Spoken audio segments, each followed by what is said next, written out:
बिस्मिल्लाहिर्रहमानिर्रहीम। अस्सलाम वालेकुम, मैं हूं सफिया खान। शामिल करते हैं हेडलाइंस। कराची शहर एक बार फिर दहशत गर्दों की जद में। MQM के साबिक MNA अली रजा आबदी को कत्ल कर दिया गया। कातिलाना हमला अली रजा आबदी के घर के बाहर खयाबान गाजी में पेश आया। अली रजा आबदी को सर और गर्दन पर 3 गोलियां मारी गईं। अली रजा आबदी के इंतकाल पर वजीर आजम, सदर मुमलिकत फवाद चौधरी, वजीर आला पंजाब और फारूक सत्तार ने दुख का इजहार किया।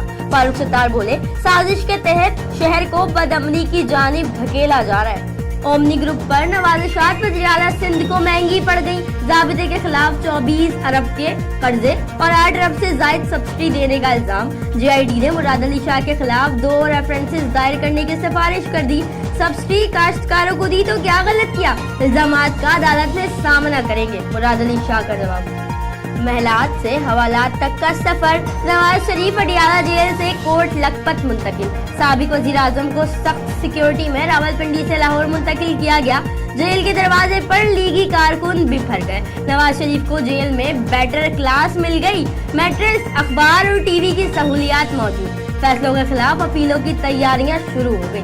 नब से ताउन करने वालों को गिरफ्तार नहीं किया जा रहा। नवाज शरीफ और जरदारी का तरीका वारदात एक ही है। दोनों ठगों ने कमीशन के लिए जायदाद कंपनियां बैरून मुल्क में बनाई।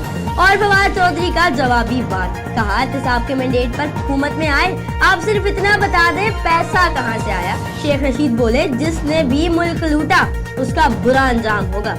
पानामा और जाली अकाउंट्स की रिपोर्ट्स निहायत अहम है। जिस मिकदार और अंदाज में अवामी वसाइल पर डाका डाला गया वो नाकाबिले यकीन है। वज़ीर आज़म इमरान खान का ट्वीट, लिखा, रिपोर्ट्स की वकालत करने के बावजूद लुटेरों की वकालत मेरे लिए बाइस ताज्जुब है। फिल वक्त इतना ही। मजीद खबरों और अपडेट्स के लिए विजिट कीजिए हमारी वेबसाइट csnlive.tv। इसके अलावा आप हमें ट्विटर और फेसबुक पर भी ज्वाइन कर सकते हैं। देखते रहिए CSN।